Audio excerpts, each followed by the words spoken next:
and welcome to your go-to Detroit Pistons podcast, The Pistons Pulse, co-hosted by me, Bryce Simon of Motor City Hoops and Detroit Bad Boys, a former D1 Hooper, current high school coach, teacher, husband, and father of 3 amazing kids. And I'm Omari Sankofa II, Pistons beat writer for the Detroit Free Press.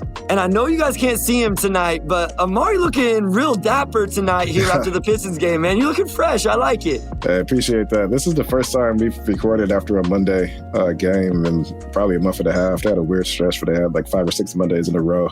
And, of course, just by virtue of this week being trade deadline week, which, of course, is what everybody's focused on right now. I'm going to talk about a lot in this episode. We figured let's record like as close to the deadline as possible, which means that I got back from the game and just sat right in front of my computer to record this week's episode because that's how committed we are. Absolutely. I mean, it's a good thing because I bet we would have recorded Sunday like morning and then the Kyrie trade would have happened, which wouldn't be a huge deal for us, but still, I'm sure we'll talk about it at some point or would have talked about that. And before we get too far into this, we have to mention that we are always blessed to be joined by our producer, Wes Davenport, that's holding it down behind the scenes.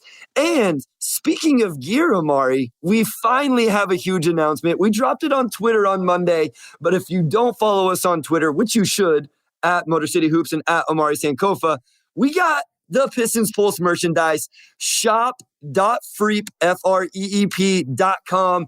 And we were talking about before we started recording, Omari, there's some really cool gear. Yeah, it's funny. So we've kind of hinted at this, and we knew this was coming for a while. Actually, I had no clue the site was going to go up today. It was like almost like a shadow drop, and it looks good. Like just go on shop.freepress.com, and there's just like a lot of good stuff. Like we have hoodies, we have sweatshirts, t-shirts, coffee mugs, stickers. I definitely didn't expect to have that sort of stuff. All price ranges. So any way you want to support, like we definitely appreciate it, and we've been excited about this for a while. So we're excited to finally have this for you all. Yeah, it's been huge, right? Since the turn of the year, we did our first live show last week. We got another one coming up, the merchandise. And speaking of that live show, Omari, being the worker that he is, I know he's got all sorts of articles to write on Thursday, but it is the NBA trade deadline, guys. And no matter what the Pistons do from here until Thursday, on Thursday up to the deadline, we are going to go live again on the Free Press YouTube channel, 8 p.m. Eastern time on Thursday. You'll get Omari and I's reactions. You can ask questions, interact with us. And then, of course, the podcast version will drop Friday morning. But we're excited about going live again. That was a lot of fun last week, Omari. Yeah, it was. We got a really great turnout for that one. Some really great questions. So big thanks to everybody who participated. And yeah, it went so well that we're going to run it back about 10 days later and do one after the trade deadline on Thursday. So if you have pressing questions about what the Pistons do or don't do, drop it in the chat on YouTube. And it'll either be an easy day for me. I'm flying back from Cleveland that day. It'll either be a really long day for me or a really, really short day if, everything we're hearing about the Pistons ends up coming true and it ends up being quiet. So regardless, we're going to sit down live for you guys on Thursday. So definitely join us and it should be another fun one. And make sure you're subscribing to the YouTube channel now, dropping a lot of episodes on there, doing the live shows. And, if you don't watch on YouTube and you're listening to us on Apple, Spotify, give us a rating, give us a review. We'll give you a shout out on the pod like we're about to with Poetic Justice 21. He said, amazing job bringing in Keith Smith on this pod. Great insight from all 3 of you. Love the talk on contracts and future value of players from not only a Pistons perspective, but also from teams around the league. Keep up the good work, fellas. Omari, I mean, I don't know that we get more compliments than we do around Keith Smith when we bring a guest on. That guy's the absolute GOAT, man. He's amazing. No, absolutely. I mean, Keith Smith, like, there are just few people in the NBA sphere who have his knowledge when it comes to just the way the cap operates. There's just so many obscure rules and just so much to remember with it. And Keith's always a great resource as far as that, keeping everything in order. And also pretty knowledgeable about the going-ons in the NBA as well. So that was the second time we brought him on. We definitely have him on again. Always great to have it. And good to see that it resonated with people as well because it really was one of the best episodes we've done, I believe. No, absolutely. And I'm going to bring up Keith a little bit later because he actually tweeted out about one of our players, Hamidou Diallo, to his team that he kind of covers and follows the Boston Celtics. So when we get to these mock trades that a lot of you submitted to us on Twitter, I'm going to bring that one back up as well. But we do have a quick correction from episode 50. Omari. You and I got a little bit backwards talking about the offseason of the NBA and NFL, and we discussed the NBA draft and then free agency backwards in the wrong direction when talking about Marvin Bagley's deal and the draft pick of Jalen Duren.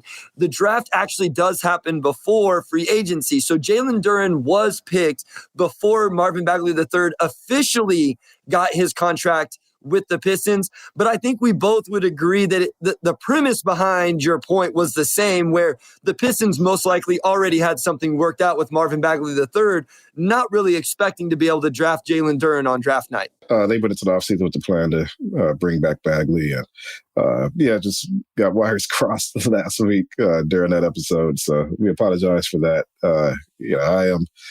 I talk live, right? When I write, you're able to go back and edit and fact check and everything. So, sometimes, you talk live and, you say things that are not quite correct. So we corrected it. And, sorry about that, everyone. No, it's all, hey, 50 episodes, we're entitled to a few mistakes here and there. So if that's the worst mistake we made in 50 episodes, I think we're doing pretty good. Real quick, JWoww, you had asked a question on the YouTube and you tweeted at me. I know you're a big fan of the podcast and we appreciate you. We will get to your redraft of the 2020 draft and the top 10 at some point. It may not be till the off season, but that will be a part of an episode eventually. Just wanted to give you a shout out. And then one last thing before we start talking about tonight's game and the games this week and the storylines and the trade deadline, Omari. I made the comment last episode about how you're quote unquote not a fan of the Pistons. And I had multiple people reach out to me like, what do you mean Amari's not a fan of the Pistons? Who does Omari cheer for? And I was like, Omari doesn't cheer for anybody. His job is to cover the Pistons. So I wanted to give you a quick chance here at the top to kind of explain that to everybody who, may not completely understand it. Yeah, I see this misconception a lot. Like I see it on Twitter a lot when, myself or somebody else will mention I'll be the fan of the Pistons. And people are like, what? How you're not a fan of the team you cover?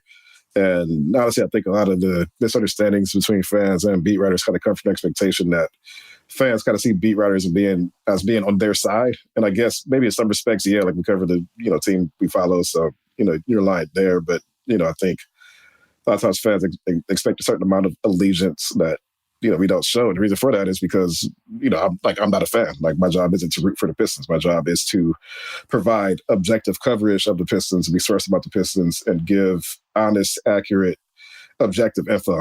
And I could not do that if I were a fan of the team, right? And I don't think anybody want a beat writer whose, judgment or whose writing is clouded by their fandom. You want honesty. You want, something that's objective, and you don't want something that's buttered up or misrepresented because you want the team to look good, right?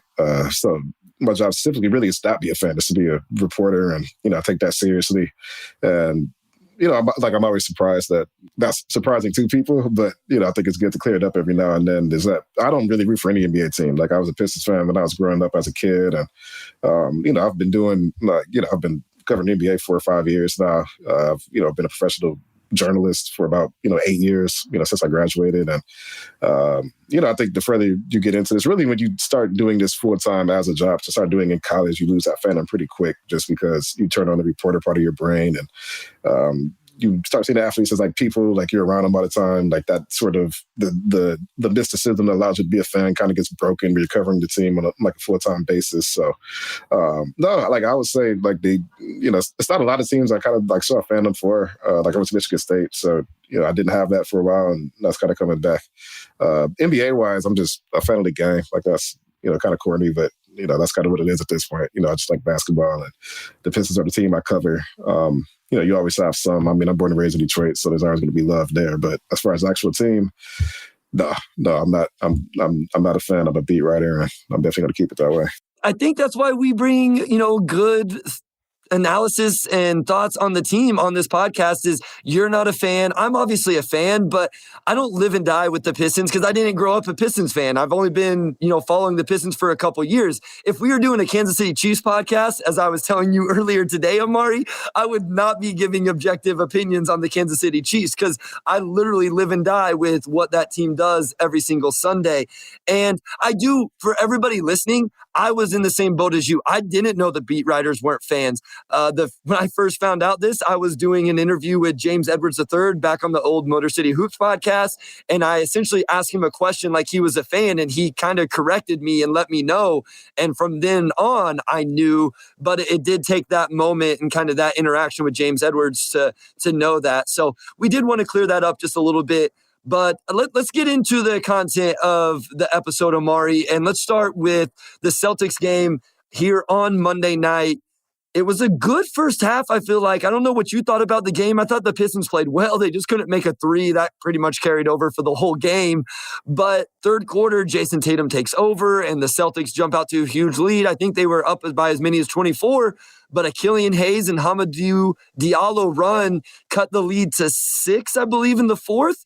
And we actually got a kind of entertaining game there in the second half, or in the fourth quarter at least. The game was more competitive than the final score, and you see that they were down, I think, 23 in the third quarter, and you think, oh, this was just like a straight blowout. But it really wasn't. It really wasn't. I think, as you mentioned, the difference was just the three-point shooting. I think that was the primary reason. The Celtics hit 16 threes, the Pistons hit 9, and the 21-point gap is going to be hard to make up for on most nights. And then you couple that, Jason Tatum started off slow. He had 2 points, I believe, in the first quarter. Only hit one shot, like this is first 5, and then he goes 7 for 8 in the third quarter and scores 18 in the third quarter, and that's a quarter where Boston really took control of the game. Killian Hayes, like he opened the fourth quarter with a 3. The Pistons had, I believe, a 19-7 run that cut the deficit down to 6 midway through the fourth quarter. And then, Tatum checked in with like 8 minutes to go, and Boston just kind of turned up and closed it out. But yeah, to me, really, like as you said, Bryce, it was just the 3-point shooting, and then Tatum finding his rhythm, and then once that happens, there's just not much the Pistons can do. But that game wasn't as bad as the final score. The Pistons hit a couple more threes. Like, it's way more competitive down the stretch, 100%. Yeah, I think at halftime, the Celtics and the Pistons had the same amount of field goal attempts, field goal makes, and free throw makes. The difference was the Celtics had made 7 more threes than the Pistons at half, and it was a 7-point lead, obviously. And the same thing in the second half. It should be noted, Jaylen Brown didn't play in this game for the Celtics, and obviously Marcus Smart didn't play as well. So the Celtics were a little bit shorthanded. Obviously, the Pistons are playing every game shorthanded. I want to talk about Killian Hayes, Amari. I don't know that I really prefaced this coming into the episode. Our outline here in segment 1 is a little bit fluid until we get to the trade deadline stuff, but he's been a hot topic since getting moved out of the starting lineup. He had a couple rough games, and I just want to say tonight is proof that it's not about whether Killian starts or comes off the bench. He played incredible tonight, Amari. He had an incredible game off the bench. 17 points, 9 assists, 2 rebounds, only 1 turnover, 2 steals, a block. He ended up playing 32 minutes because I think Coach Casey rewarded him for playing well. I don't even know that I agree with Killian getting moved to the bench and Alex Burks being moved to the starting lineup, but I hate the narrative that it's just crushing to Killian and it's unfair to Killian and he can't be successful coming off the bench. Tonight was proof that he can be, and that really just comes down to whether or not Killian Hayes plays well. Yeah, I agree with that. I think the bottom line for Killian is that while he has played better this season, really since he came back from that suspension, he really had not shot the ball well. He went back to around 30% from 3 and sub 40% from the field, and however many games he's played, in January and February. And tonight, was probably his best all-around game since he came back from the suspension. And he really kind of changed the game in Detroit's favor for a bit in the fourth quarter when he hit those 3 three-pointers. I've seen, like a lot of fretting on Twitter about, Killian being moved back to the bench after he has this good stretch and confidence and this and that. And I agree. Like, I don't buy into that at all. Like, if you think that Killian should start on basketball merits, like, I think that's fair. If it's purely based on his confidence, then, I kind of roll my eyes at that a little bit because he's an NBA player and an NBA role player at that. And NBA role players typically are expected to produce whether they start or come off the bench. So if Killian comes off the bench affects his confidence to the point where he's not playing well, that argument is essentially saying Killian Hayes is not an NBA player. Isaiah Stewart comes off the bench, he's expected to perform, but he doesn't. Saddiq Bey comes off the bench, the expectation is still there. You have Alec Burks, who's like above 60% shooting percentage all season, came off the bench up until recently, performed well. He's 30 years old on like a bad team, come off the bench, and that's still been like a top 2 or 3 player on this team. And, that's what real players do. That's what professionals do. And, Killian, he's been good. I still think he's probably just been like pretty good role player on his good nights. It's great that he's playing well, but, I guess to me going from non-NBA player to NBA player, doesn't necessarily guarantee you a spot in the starting lineup. So, it's good for Killian. It's good for Killian to come off the bench. I think it's good for him to figure out ways to impact the game, regardless of which lineups he's out there with. Because, again, like you look at guys across the league, like Tyus Jones is a good point guard. He comes off the bench. The Pistons don't have John Morant, but they certainly hope Jaden Ivey can develop and get close to what Ja is for Memphis. And, I think that's just what it's about, right? Killian's in year 3. He's improved a lot. He's been more consistent. He's scoring the ball. Those things are great.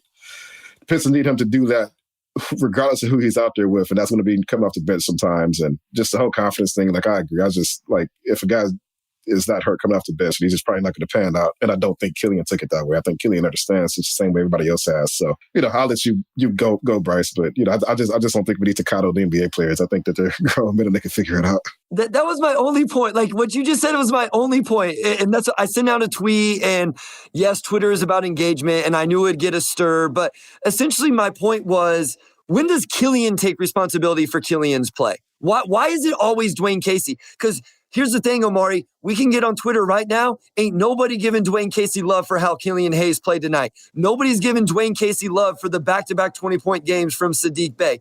And they shouldn't. They should give the players credit when they play well, and it should be the players' responsibility when they don't play well. And you touched on it, and I believe it was at Michael Aaron on Twitter, took it right out of my notes. If Killian has to have the perfect vacuum to play in to be successful, if he has to start and have a role man and be surrounded by 3 NBA level shooters just to be like a competent NBA player, then he's not an NBA player. Not every single player is in like 100% perfect scenario for them to be successful. I'm not saying that like you can just put 4 other homies around him and no spacing, but if he can't be successful with, these guys don't suck. Like, it's Isaiah Livers. He's playing with Jalen Duren. Isaiah Stewart's a fine player. Saddiq Bey's shooting the ball well. Those guys are good enough for him to be successful. So I know I'm getting a little worked up about this. Obviously, it's been something I've wanted to talk about. Like, you can't just put him in the perfect scenario. And if he's not successful without the perfect scenario, like, who does that say something about?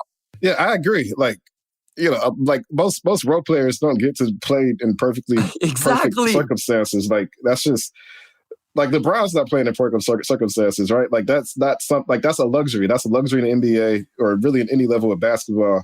And good players figure it out, right? Like Killian, like, he's a good 3-point shooter. He can knock open threes. He's had that pull-up midi. Like, he's developing tools where he can find points even if he's not in ideal circumstances. That's what you need to see, because it's really hard to succeed in the NBA without that. And yeah, again, like, long-term, Killian's probably, a bench player for this team.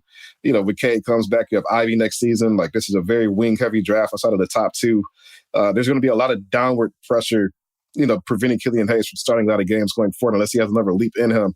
And that's fine. If he's, like, your backup point guard who could start, or you could slot him in any lineup, and he's going to connect everybody and, defensively be good, knock down shots. Like, that's a good thing to have. But yeah, like, I agree. Like, you can't really blame the coaching staff. The coaching staff has to do what the coaching staff needs to do. And there are basketball reasons to start Ivy, because he's already a better scorer now than Killian's ever been. Like, that's just a fact. And he's has way more upside than Killian's ever had. That's not a knock on Killian. It doesn't mean that they dislike Killian. It's just an acknowledgement that they need to prioritize getting Ivy those reps. And then Burks, as well as he shot it, I think that's self-explanatory, right? Like, they bring him off the bench, but he's been good. So yeah, I agree. Like, NBA players are responsible for themselves. You're responsible for your own development and, just figuring things out. And Killian can do it. Like, I don't think there's any signs from him that he's losing confidence or, is rejecting his role. He's in year 3, and and that's basically it. I think there are things you can criticize, and if you think he should just start because he's a better passer or a better defender or whatever else, I think that's cool. But no, but at the end of the day, I think I think a lot of people like that Killian is playing better. He's a step up overall pick, and people are invested in his story.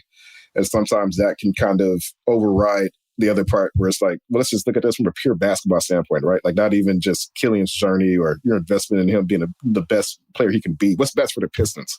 And I think you can make an argument that this current lineup is working and they're seeing what they want from it so far as Ivy's development. It's not like a Marvin Bagley when he was playing with the Sacramento Kings and they just stood him in the corner and never let him to do what he does best. Like, Killian is getting more on-ball reps, which is what everybody says he's good at with the second unit. So he's getting to play in a role where he can be successful. So that's the other point here is it's not Marvin Bagley, Sacramento Kings, go stand in the corner and be a corner three-point shooter, not a pick-and-roll dunker, offensive rebounder type player. And you just brought up a really good point. It almost reminds me of, I hope none of the parents of the kids I coach listen to the podcast, but it almost reminds me of parents of the kids I coach. What do parents of kids you coach think about? Only their kid. That's all they think about. They don't think about what's best for the team and the other 12, 20, how many ever players you have on your roster. And as fans, I think sometimes we do that as well. We get narrowly focused on this one individual player, whether it's Killian or Jaden or Jalen or Stu or whoever. Well, Troy Weaver, Dwayne Casey, the coaching staff, the organization, they have to look at all 15, 17 on down to the G League. They have to do what's best for everybody. They can't make decisions just singularly based on one person. And I think that's sometimes where we lose track of things. If this was the best decision for Jaden Ivey, then at the end of the day, this is the decision that need to be made. And we've seen Jaden Ivey play some of his best basketball. Another thing, too, is that not just on this team, I think you could look at a lot of NBA rosters and see that the depth they have at guard, because point guard is incredibly deep right now. Really, both of those guard spots. And Killian would probably come off the bench for most NBA teams. Like, you could even look at a team like Orlando, like, let's say they were able to acquire Killian Hayes. Like, is Killian better than Jalen Suggs right now? Probably. Who do they prioritize long term, though? They probably prioritize the guy that they just took the 4th or 5th pick last year. That's just the reality. I don't think it's, I think fans read the game like fans instead of like coaches or like analysts sometimes. And you kind of see it as, I'm investing in Killian's growth and they did something I would not do. Therefore, that means they hate Killian or they dislike Killian or have some sort of vendetta against him. And it's like, no, it's just for basketball reasons, honestly. He's played about at the level of a bench guard and, him going from non-NBA player to, pretty solid all-around role player would not guarantee any NBA player a job in the starting lineup because that's just how the NBA works. So, that's just how it goes. Killian's been a great storyline. I don't think he's going to be permanently glued to the bench for the rest of his career. Everybody's going to get the opportunity because the team is bad and they're going to bench him max a little bit. And it was Killian Hayes' turn. The rest of his draft class came off the bench. It was his turn. And I think that's basically all it came down to for the coaching staff. Yeah, I wanted to get into that a little bit. Obviously, I had some opinions I needed to get out. So I got that off my chest. I'll sleep a little bit better tonight. There you go. But we're going to go to a short break right here. When we come back, we're going to talk about the Cade Cunningham injured player exemption that the Pistons did get because that question was actually asked of us during the live show and it had not happened yet. So we'll get Amari's thoughts on that as well as truly dive into this NBA trade deadline specifically towards our Pistons.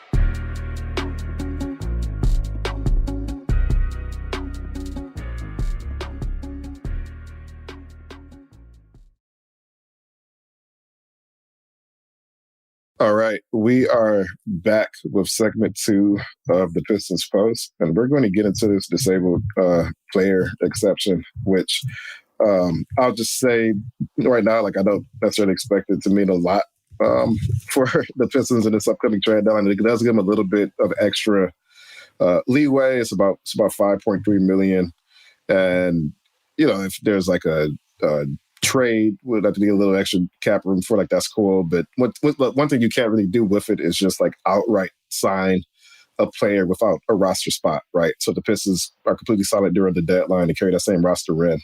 That doesn't just give them an extra roster spot. They would still need a spot. They still have to do some maneuvering to take advantage of it. So will it help them out?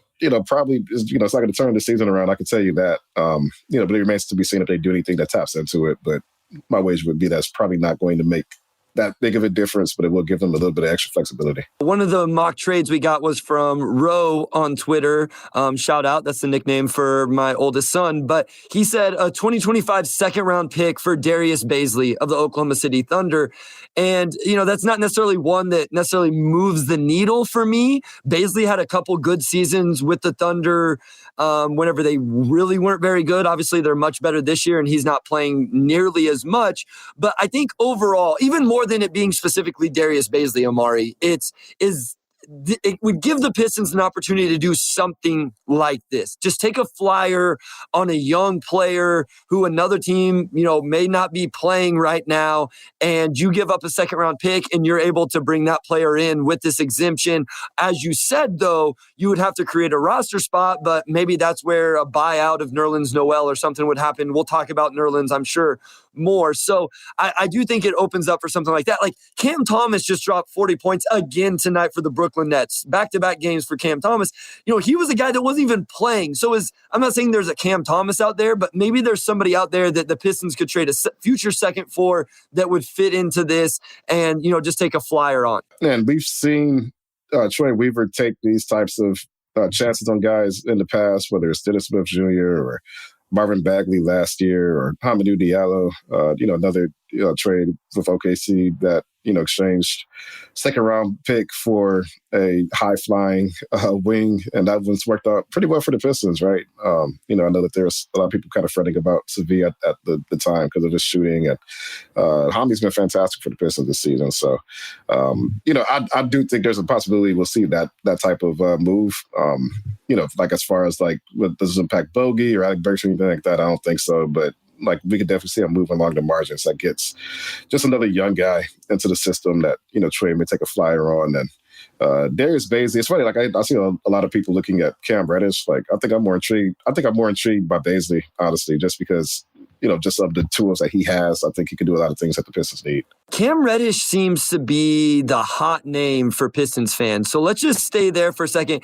I don't have a whole lot of interest in that. I don't know if any of the deals we got mentioned Reddish specifically. It doesn't look like it, but I had him in the notes just to talk. Well, here's one from Derek Brooks. He said, Bay to the Knicks for Reddish and the Detroit's own first-round pick back. That's another thing that Pistons fans really want, Omari, is they want that first-round pick back that I don't even know where all of it's been, like Oklahoma City, Houston, Milwaukee, New York, Charlotte. It's been all over the place, but it's with the Knicks right now. I've noticed a lot of fans, essentially, they're willing to give up Saddiq Bey to get that first-round pick back, to get the protections and get that off there. I have seen a lot of people kind of focus on that pick, which I think makes sense because you just look at it from a flexibility standpoint. You get that pick back, and then the Pistons are made whole. And, then if you want to make a run for a superstar in this summer, and you have the Bogey contract, you have the Burks contract, you have all your first-round picks, you can include as many as you want.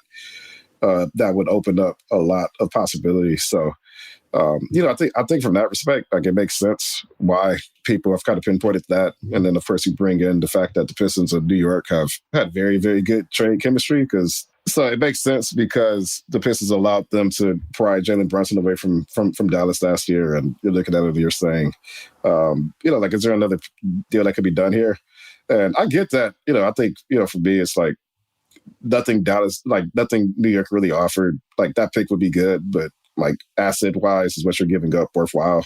And I think, like I saw when I did my fake trade story like the other week, and people were sending me a lot of trades that involved Bogey going to New York for that pick. I'm like, that feels like maybe a little bit of overpay because, but if it's like Saddiq and, I think you kind of look at this offseason where obviously you'll have, Bay, Killian Hayes, Isaiah Stewart, all extension eligible, and a lot of base skill set is replicated by Bogey.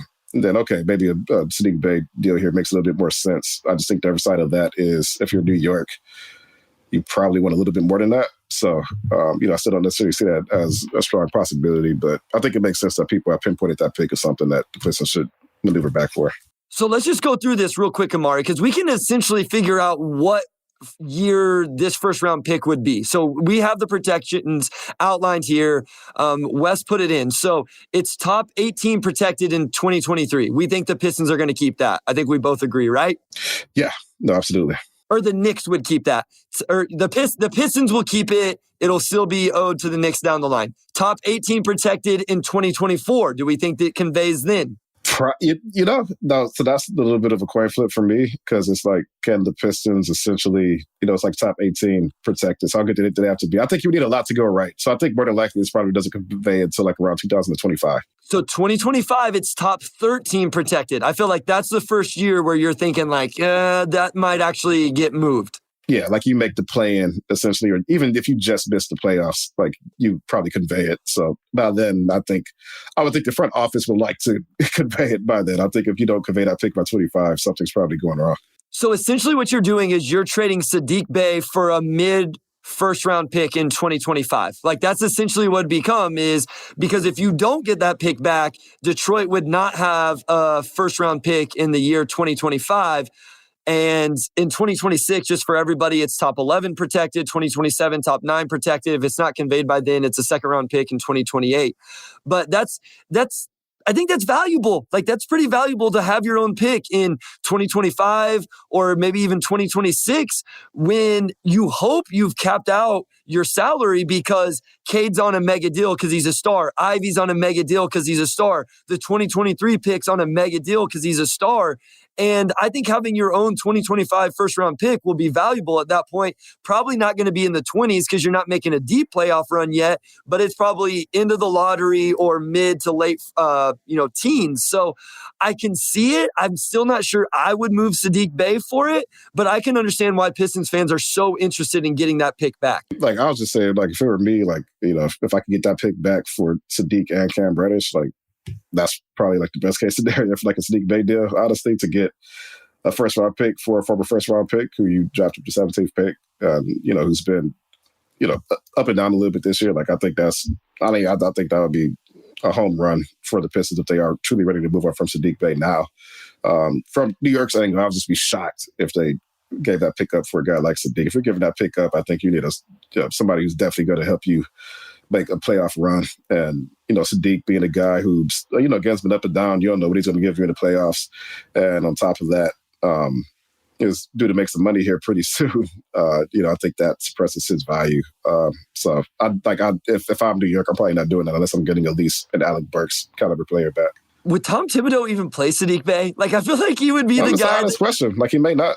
Like, he's the type of player to me that the Knicks would trade for and then just never play because he's not that good defensively. And we know Thibodeau is fine playing small lineups or like short rotations, not small rotations, but, shortening the rotations. And if you don't play defense, then you don't play for Tom Thibodeau. So I don't even think he makes sense in New York. I would love to, I need to just ask some of my Knicks friends, what the intrigue is there. I'm actually going on a podcast later in the week, so I'll have to ask Chris LeBron of Off the Ball Network, what the intrigue is there and if he has it or not. But it has been reported that Saddiq Bey may actually be the most gettable Piston on the market, Omari.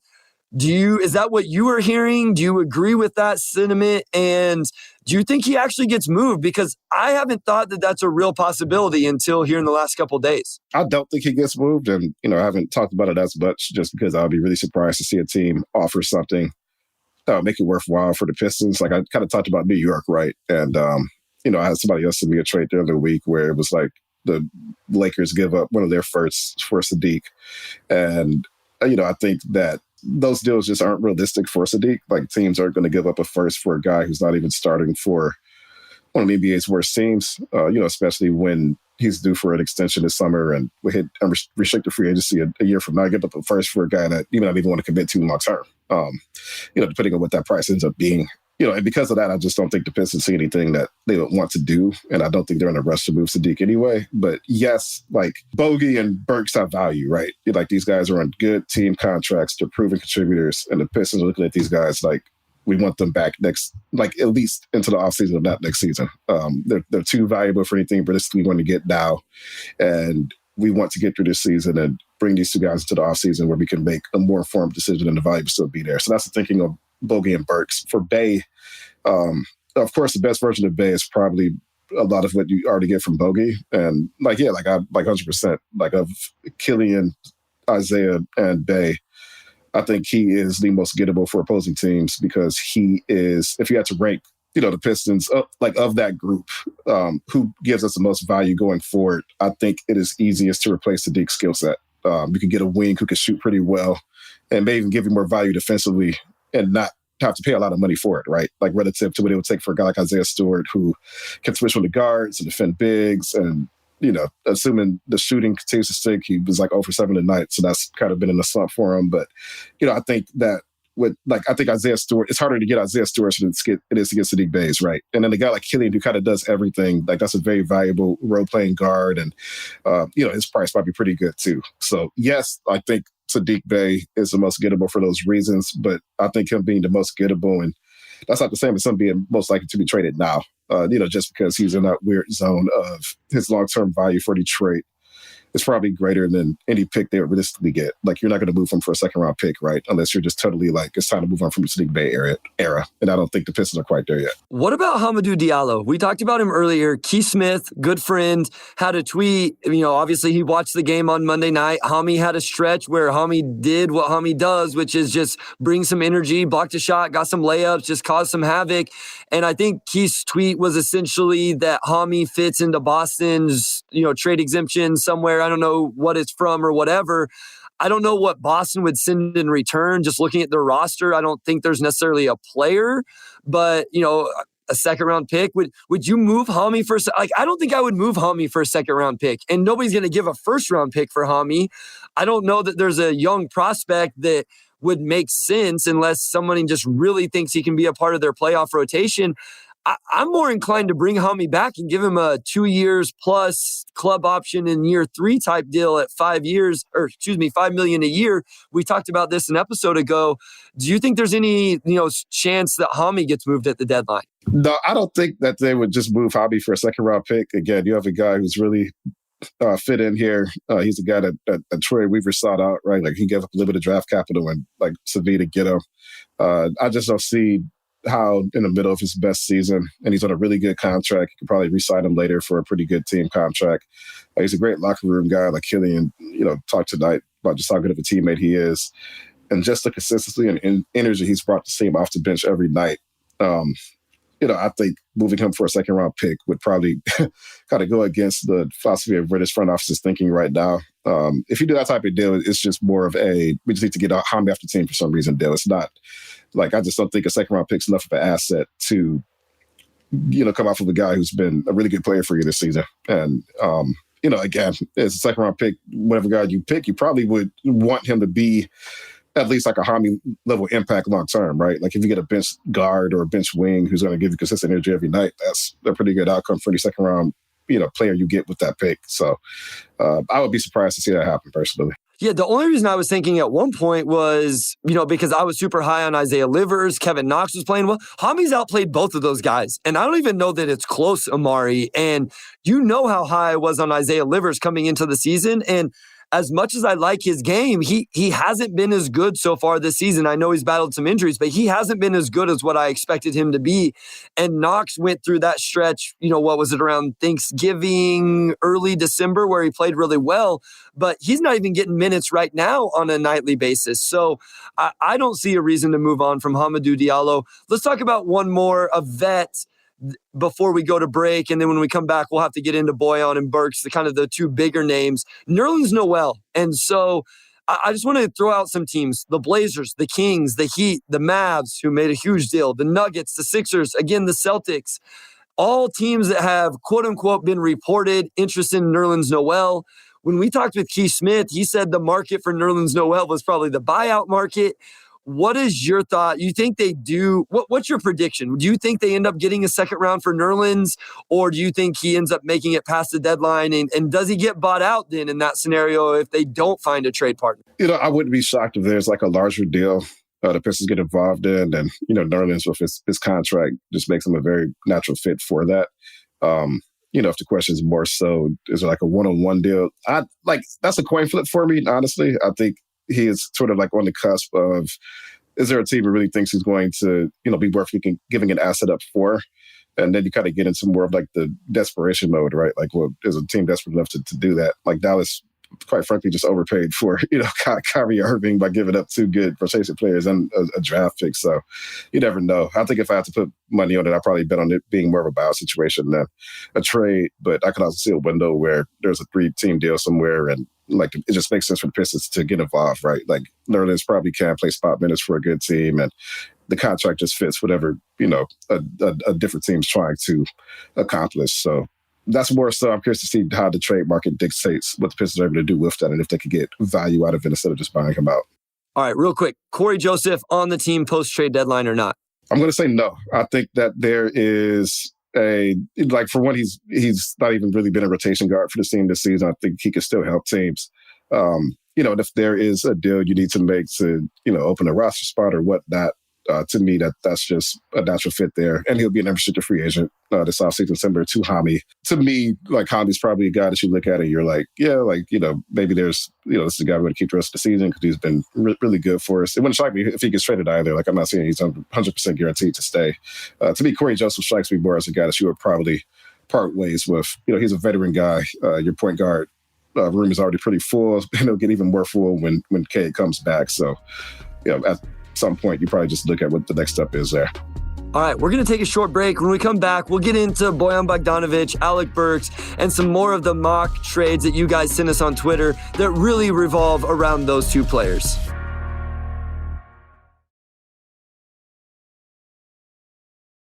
All right, we are back with segment 3, and we're going to get into a lot more draft content. So, Bryce, I'll let you take this away, and, I think this is going to be a fun one as we get into more of the hypothetical aspect of it. So this is from Robert Canfield, Amari. He says, Bojan, Magruder, and Livers, plus a second-round pick this year for Isaiah Hartenstein, Reddish, Toppin, and that Pistons first-round pick we discussed earlier. So this one is interesting because I do think Isaiah Hartenstein is a pretty good player, and he's popped up in a lot of rumors this year. For me, I think this trade is essentially purely for that first round pick, right? Toppin is fringe NBA rotation player right now. Reddish is probably fringe NBA rotation player right now. Hartenstein doesn't really fit a roster that already has, two young big men and Duren and Isaiah Stewart. And then, you might add Wemby this summer. So, do you really need to add another power forward / center to this roster? Probably not. So to me, that's purely for the first round pick. And do you flip Bojan Livers in the second for that first round pick? I don't know. I think you could probably do a little bit better than that. Or I think Bogey probably helps you more in the short term than what you would get from that trade. But I see you react, Bryce. Maybe you think that's probably worth looking at. No, I mean, it's interesting. And my thing with Bojan, me and Wes talk about this almost every single day, and I think we're on the same page, is I think I'm a little more willing to trade Bojan than Wes is. I don't know where you would stand, Amari. I know what'd you give it, like a 4, but that was your chance that he does get traded. I don't know what you would personally do, but I would say I'm more open to trading Bojan, but I want a really good deal. And if the really good deal isn't there, then I'll just keep him. That would be my opinion. I really like Isaiah Hartenstein, but you're right. If you bring in Isaiah Hartenstein, you might as well find another deal that moves out Marvin Bagley III. Because if I'm going to trade for Isaiah Hartenstein, he's going to be my big off the bench. He's going to be my second unit center. Reddish, I'm kind of whatever. We already talked about that. Obi Toppin, I am interested. If you listen to Knicks fans, they act like that's a Tom Thibodeau thing. Like, why does this guy not play more? And he's better than what he's shown.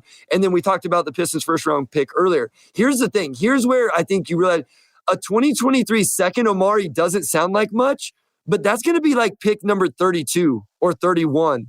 That's going to be an early second round pick. And in this draft where 20 to 40, there's some really intriguing prospects and it's really up in the air. I like that the Pistons have a pick in that spot in the second round as opposed to like pick 50. So I'm intrigued. I don't know that I'm in on it though. Yeah, I think I would want a decent rotation player out of that deal too. Like the first round pick is great. Like just freeing yourself from the clutches of the Stepien rule would be really good. And I guess I'm not really giving my own personal thoughts on whether or not I would trade Bogey. And I want your personal. We've only got like your beat writer in terms of what you thought the team was going to do. What are your own just personal thoughts as a fan of the game? Personally, I would think really hard about trading Bogey only because he is 33 and he does not have an injury history. But I kind of wrote about it actually this past Sunday where I played devil's advocate. So if anyone did check that out, check that on thefreep.com. But I just kind of played devil's advocate where it's like, well, he is 33. And, if you tear an ACL or you suffer some sort of injury, it doesn't have to be like that serious. That could really knock you off track. And we see that a lot with guys this age where, they're playing really good basketball and they have an injury and they may come back and still be good, but you missed your window to capitalize on it. I think the debate is that, like, along with that, the front office believes that this team can really compete next year. And I do agree with that as well. I think I look at this roster and I look at Cade Cunningham coming back next year, and I look at having another top 5, top 6 pick, and around 44 million in cap space that I can have access to. You can just bring Bogey and Burks back, and both of these guys are scoring the ball really well. True shooting above 60%, which is like fantastic. That's a pretty nice situation to be in, right? We can just bring these guys back, and again, like I think that when you have a guy as good as Bogey, I think he's been a little bit underrated, maybe by some people in the fan base just because the Pistons are bad. Like, yeah, okay, he's just efficient, but the team sucks. Why does it matter, right? They just get some value for him. I think ultimately I'll probably pass on trading him simply because is the pick good enough to make up for the fact that I still want to be bad enough to get Wemby this offseason, right? And, I think from that regard, it's like I don't necessarily want to get a good enough player back that kind of ruins, this very natural tank we have going. I'm not saying that sarcastically, like they are competing every night and losing every night, right? Like this is kind of an ideal scenario to get Wemby. So for that reason, I would probably still hold off until the offseason, but I don't think my stance would probably be as firm as the Pistons have been where they're, just talking to people is, and around the league is pretty firm. Like, Pistons probably aren't going to trade Bogey. This is like a no-brainer deal. I don't know if I would be as firm as Pistons have been. I would probably consider more, he's 33. Are we overthinking this, right? Like maybe we should just get the value outs there. So I would, my sense now is like there's probably only a 20% chance Bogey gets traded. If I were, trade Weaver, maybe that would be like 35, 40% chance he gets traded. So from good friend Kyle Metz, he says Bojan for Zaire Williams, Danny Green, which is essentially salary filler, and then a Grizzlies 2023 first-round pick. So I like this one because when I did my 4 fake Bogey trades last week, I did one very similar to this, except I included the Grizzlies 22 first-round pick, Jake LaRavia. Jake LaRavia, yeah, and instead of Zaire Williams, but either of those guys, I think, would make that a pretty good trade. Zaire Williams, like both of those guys, Zaire being like 6'9", 6'10", to us to be a really good shooter and just pretty good two-way player, I think, and he has like really good size for a wing as well. And you get their first-round pick, which. I mean, Grizz is like second best team in the West, so that's going to be in the 25 through 30 range. But and then Danny Green's expiring contract, right? So you also clear some money off the books. To me, this is the type of deal I would do for Bogey. You get a good young player, a first-round pick that is close to a second, but Zaire Williams was a lottery pick, and you get to clear some money off the books this summer. So you're accomplishing a lot. Like this is the type of deal that I would.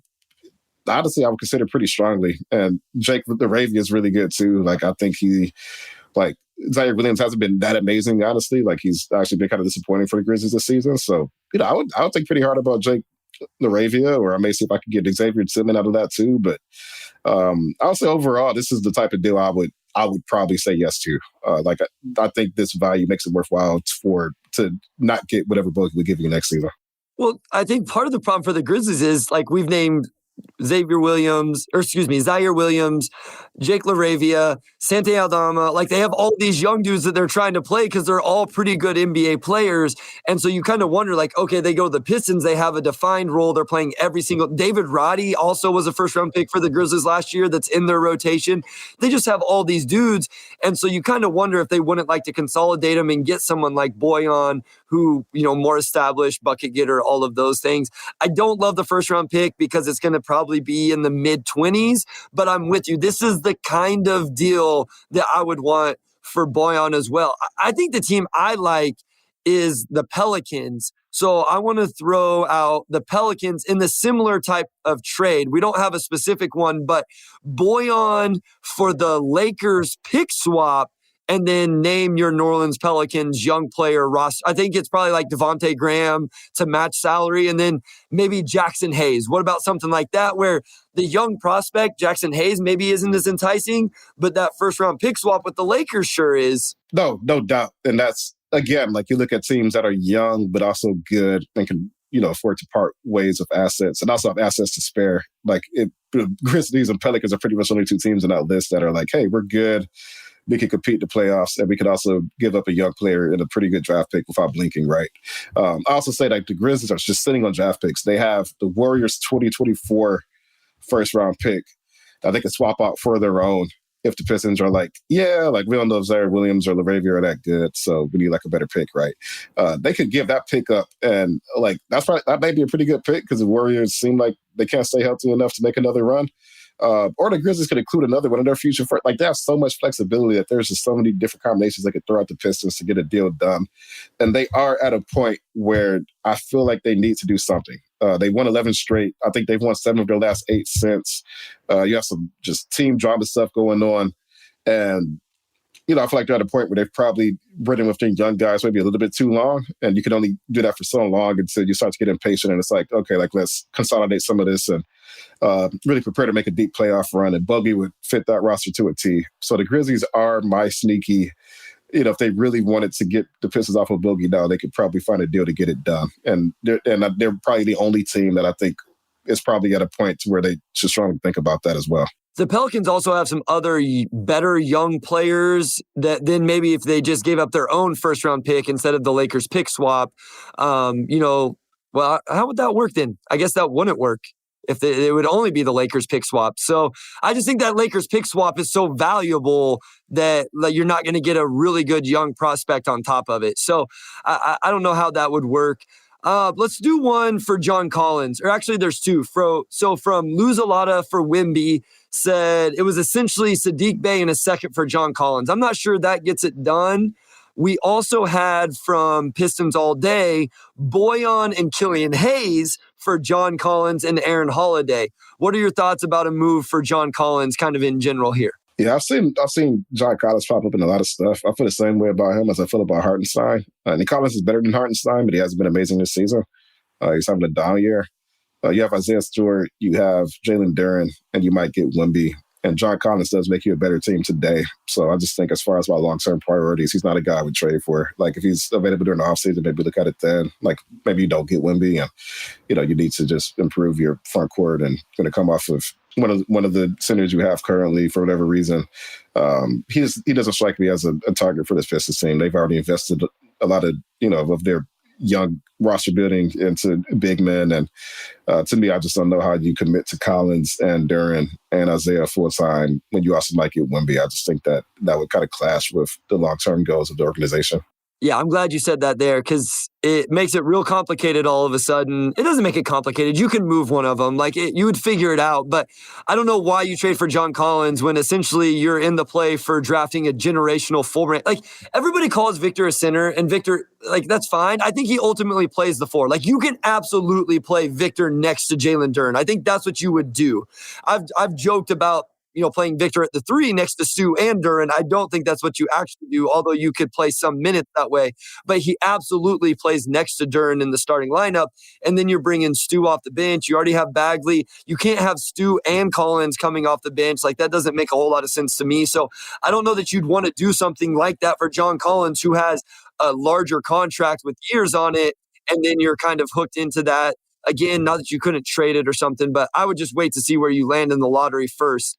I want to ask about Alec Burks, Amari, because we've seen a few names, a few teams thrown around about Alec Burks. I feel like maybe he's the one that gets moved that we're not talking about as much, but there was also a report that there's an extension talks between the Pistons and Alec Burks. I don't know that I'm as in on that as much as like, hey, just bring him back next year on the $10 million player option. I think that's a really good deal, or team option, excuse me. But what do you think? Where's your vibe with Alec Burks as we're just a couple days away from this thing? Yeah, I would be more surprised if Alec Burks gets moved than Bogey, honestly. Okay. You know, I just think as well as he's played, you know, as well as he's embraced his role, he has a team option for $10 million. The Pistons just have no real reason to come out for him right now. I would be more surprised if he's moved than Bogey for sure, 100%. Okay, let's play a game real quick here to end the episode, Amari. And just remind everybody, we are going live Thursday, 8 p.m. Eastern on the Detroit Free Press YouTube channel.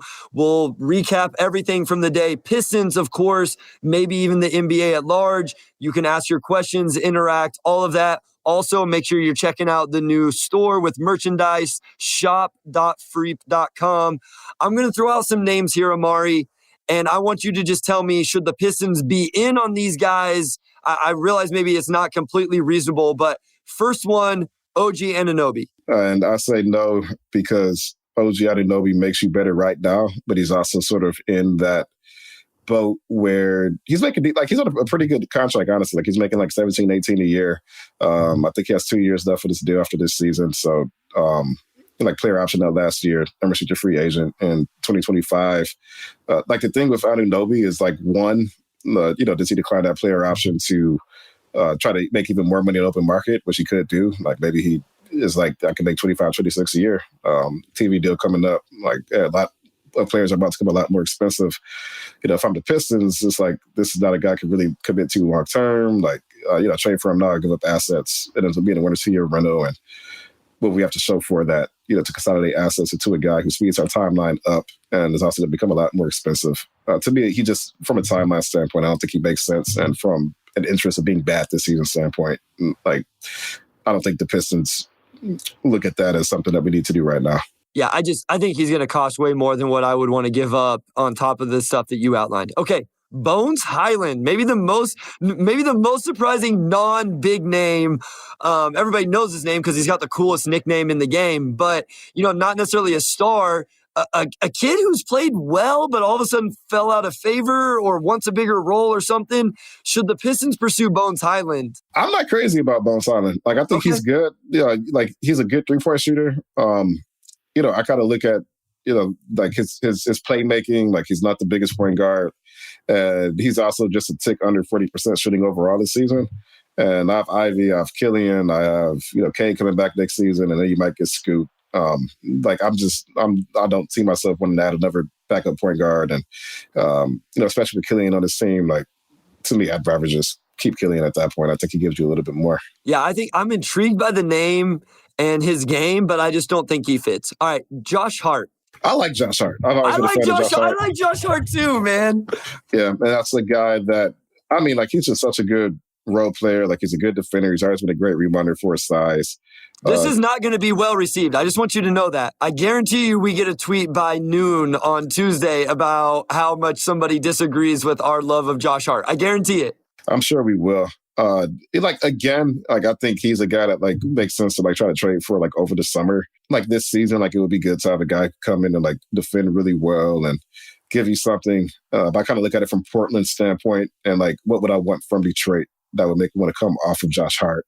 And, I'm not sure if, like, Sadiq being a second-round pick would really cut it. And then you look at every roster combinations, and it's just like, I just don't think he's a guy the Pistons would be able to riskily trade for if I'm giving up too much.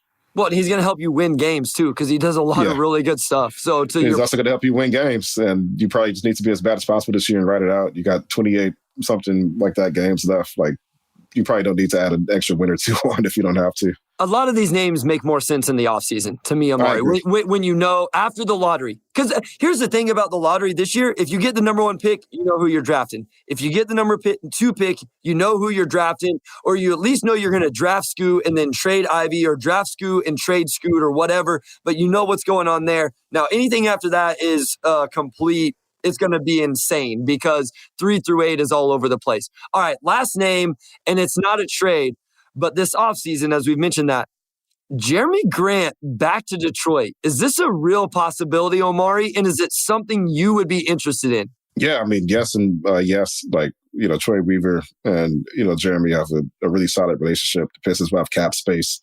And Jeremy, this is not a great free agency class. So I think even if that tie wasn't there, Jeremy Grant would be, toward the top of Detroit's list just because he's a really good player and fits a lot of the stuff Detroit needs. But yeah, between the relationship with Troy Weaver and, of course, he's been offered this really, really nice extension from Portland, and he's just kind of sitting on it. And he's like, I'm glad they offered me the extension, but we're going to see what's going up, right? I think you can easily, I fully expect the Pistons to pursue Jeremy Grant, and you can just look at the tea leaves now, and you just already see, I think it's pretty clear that Jeremy Grant's strongly thinking, went to the summer and see what the Pistons are talking about before I ink this thing, right? Because he doesn't have to rush. So, yeah, I think that's lining his stuff up pretty well. Like, I won't go as far to say Jeremy Grant will be a Piston next summer, but I think the Pistons would like to see Jeremy Grant on the roster next season for sure.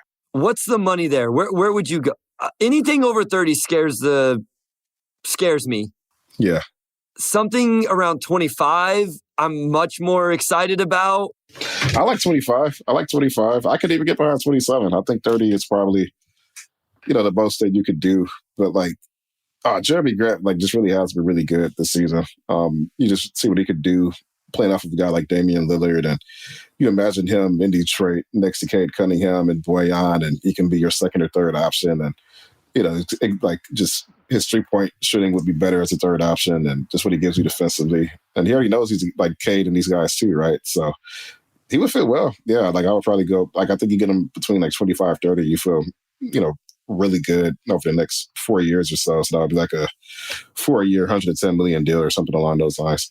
Well, I think what you said right there is what's important. When he first came to Detroit, he was kind of being the number one option, and then things changed. They drafted Cade, and I don't think he was good defensively trying to be the number one option. But if he comes back and he's at best the third option behind Cade and Ivy, you also have Duren, who's hopefully going to get better. If Boyan's still on the roster, all of a sudden he's right in the same role that he is with the Blazers right now, where he's thriving. And so now he makes a lot more sense with this roster than what I think he did whenever he left.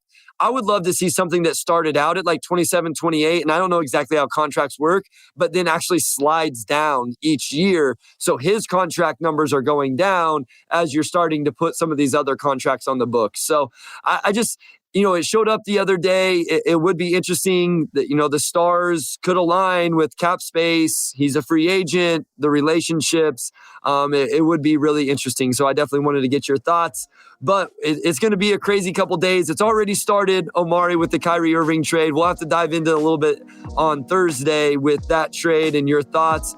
But that'll be it for tonight. Hopefully you guys enjoyed this, and we will talk to you Thursday, 8 p.m. Eastern on the Detroit Free Press YouTube channel. Omari, take it away, my guy. All right, big thanks to our audio producer, Robin Chan, our executive producer, Anjanette Delgado, and our sports editor, Kirkland Crawford. Also, shout out to Wes Davenport. We'll talk to you all next week.